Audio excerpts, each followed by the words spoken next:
All right, friends, talking about participles this week. Let's do a little New Testament translation and see if we can't come across some participles and see what we can do with them here, okay? And so we're still in John chapter 3. We've been reading about John and Jesus' interaction. Remember, Jesus starts baptizing, and John's disciples and the people notice, and so they kind of figure that out. John's very humble. It was actually, there was some talk going on up here, and it's a little unclear whether that's John speaking or whether it's the narrator that's come in. Remember, ending quotes and knowing exactly where that is can be kind of unclear in Greek, but it ends with saying, "He must become greater and I must become less," suggesting that this whole paragraph above that we did last time is a quote on the lips of John, okay? But then it seems like the narrator maybe takes back over here. I suppose we could see this as John still talking, but this is probably the narrator taking back over, but we don't exactly know, right? So anyway, John 3:31, without further ado, let's go ahead and read this. Ha'anothen erkamenos epano panton esten ha'on ek tes geis esten kai ek tes geis lale. Ha ek tu uranu erkamenos epano panton esten. Okay, are you seeing some of the poetic repetition we see sometimes in the language when we start to read it in context here? Yeah, you'll notice some of that ek tes geis, that sort of thing, that repetition, which sounds kind of like an ancient language, which is good. Okay, so. And we have our first participle right here. Did you recognize this? Okay. Remember our steps. First step, we want to say, do we recognize this word? Yeah, it comes from erkomai. Okay. We look to the left. We don't see any. Augments on the front. We see the epsilon on the front, but that's part of the word. We know it's one of our favorite verbs because it gets used so often. We don't see a stem change in the middle, but we do see what? We see the mena right there. Okay, so we see mena. That's going to tell us that it's a participle. It's using that middle passive participle morpheme there in the middle of it. And then our ending, we have nominative masculine singular ending. So the full parsing for this, if you wanted to go through it, would be present active participle of erkamenos, nominative masculine singular, meaning coming or something like that. Okay? That would be what we are looking for. In this case, since it has a definite article over here, this is being used adjectively. We're going to talk about those in next class period. We talked about adverbial this time, but this one's being used adjectively, more like a noun or an adjective. Okay? So the one who comes from above is above all. That's what that first part means. The one who is coming from above is above all. Okay. Now we have another participle here. This one's harder to identify because it's a form of a me. You almost just have to memorize it. Okay. But that own deal, omega with a nu like that, own, particularly if it has like a definite article before it like that, that's oftentimes what that participle is going to look like for the to be verb. By the way, ontology, okay, if you've heard the word ontology, it means like the nature of being or whatever. It comes from this word own, because own means being, essentially. Okay, it's the participle form of to be, right? We're not always going to translate it being. That might be a little goofy.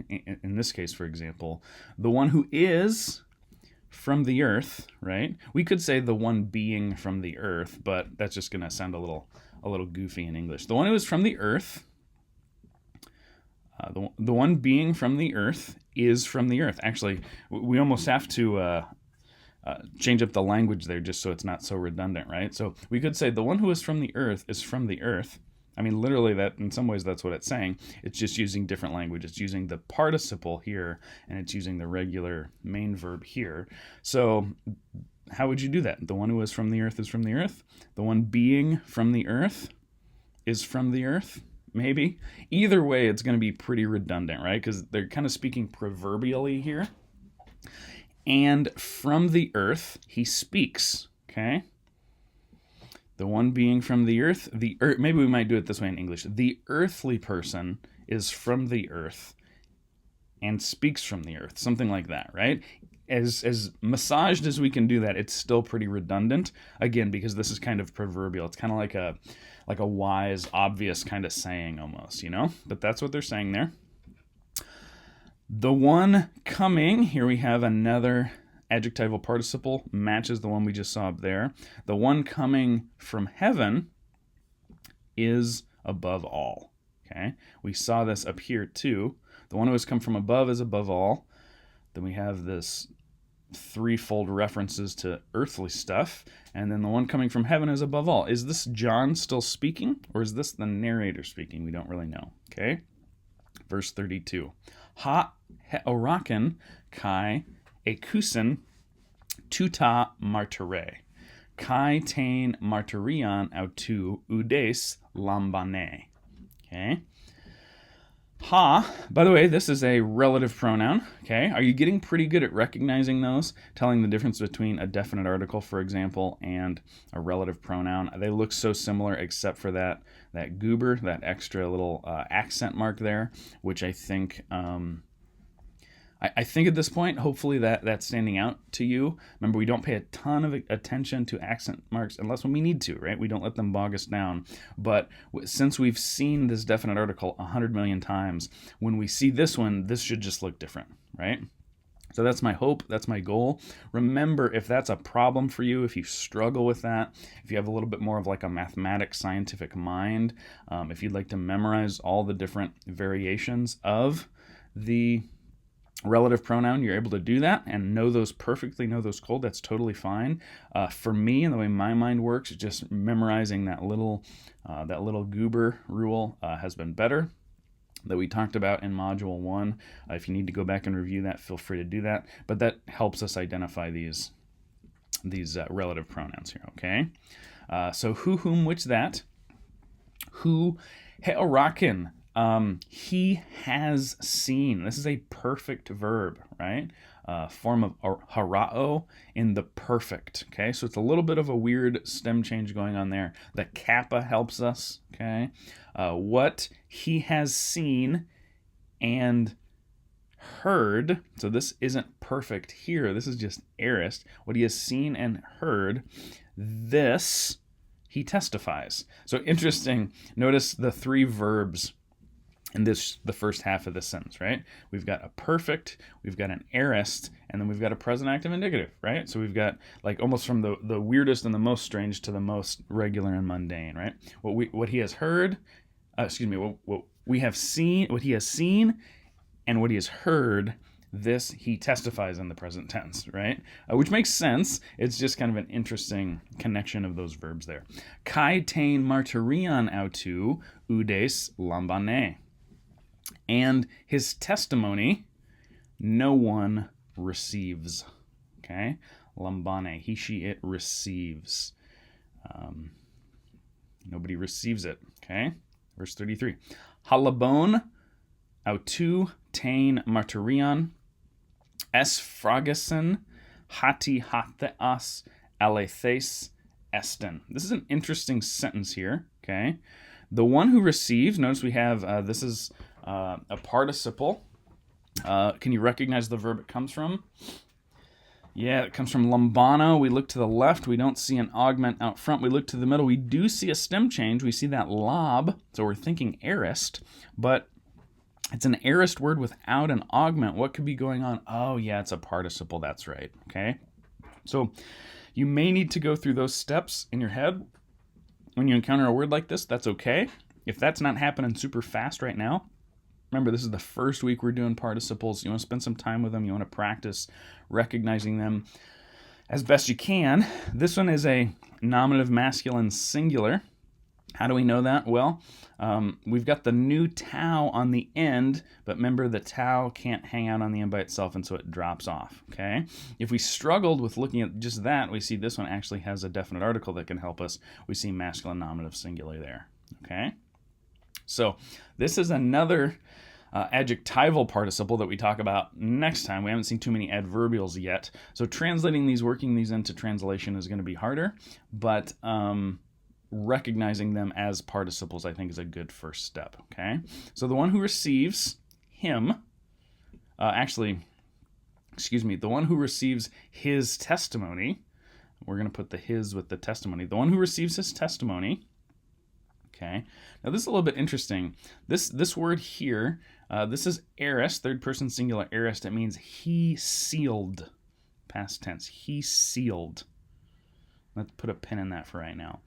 Because God is true. Okay.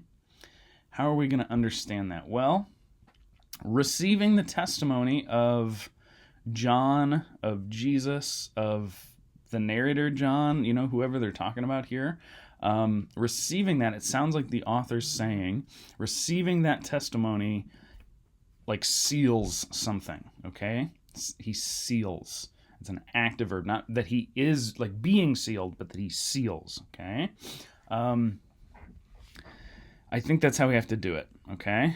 The one who receives his testimony seals, and again, we almost feel like we need that to be a transitive verb there. Seals what? Seals himself, seals his mind. It doesn't tell us, right? And so again, that's just one of those places where it's a little bit goofy. Not every translation is going to be perfect. It's not always going to come across perfectly into English. You could potentially look at a few, at John 3:33 and some English translations and see how they do it. See which one you like better. That's one of the tools that you have now, that you're able to look at the Greek and see what the Greek really says. You can, once you've started with the Greek, then you can look at some English translations and say, oh, I see how they did it there. Oh, I kind of don't necessarily love how they did that because they lost this idea. This word that shows up 4 times, they only have it twice. What's going on? That kind of thing. So we want to be careful that we don't, get arrogant and, try to lord our little bit of knowledge over the translation committees who spend, hundreds of hours and days and years on these translation projects, and they know the languages a lot better than we do. But at the same time, we can start with the text and wrestle with the text and then look at the English and kind of make some judgments there, some value judgments, in all humility, of course, right? So that's a little bit of a weird sentence, but let's keep going. 34. Han gar apestalin, ha theasta remata tu theulale, ugar ek metru didosin ta pneuma. Okay?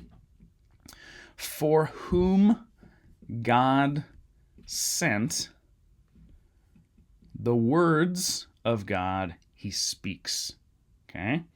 So whoever it is that God sent, that guy or that person is going to speak God's words. For not from measure he gives the Spirit.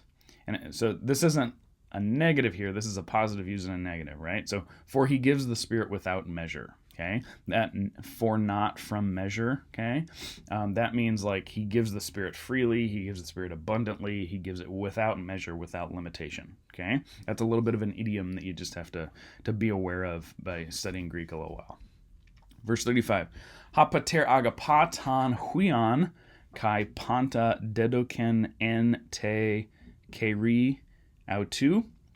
The Father loves the Son, and all things he gives in his hand. We would probably say he puts in his hand. Okay. 36, another participle here. Hapistuon eis tan huion eke zoen ionion. Ha de apethon to huio uk opsatai zoen. Ala he orge tu theu mene ep auton. Okay. Pistuon, we see our participle here. It comes from pistuo. We look to the left, we don't see an augment. We look to the middle, we don't see anything particularly interesting going on in the middle, except that we have this ending here. We can tell that we have a new tau put on the end, that participle morpheme. The tau drops off. So we have a masculine nominative singular present active participle here, which means the one who believes. Once again, this is another adjectival participle, which we learn next time. Lots of participles today, just not the ones that we studied, just different ones. But we do have to learn to recognize them all eventually, so you're getting a little work ahead there.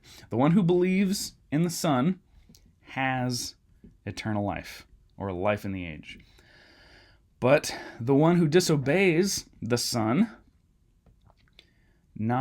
will see life, will not see life. Did you not notice apsatai, the future of harao there? We've got that stem change, right? Remember, we've got that stem change in the future for harao. That's where we get the word ophthalmology from apsatai, okay? Will not see life, but the wrath of God remains on him. Okay? That's how that ends. All right, guys, a little bit harder stuff that we just kind of have to massage and work with, but we hopefully had some parts in there that we were able to acknowledge and wrestle with, and that's how we get better. That's how we continue to move up the chain, the ladder, is by wrestling with those translations. Guys, you're doing great. Keep doing this. Keep going. I believe in you. I support you. God bless you. We will see you next time.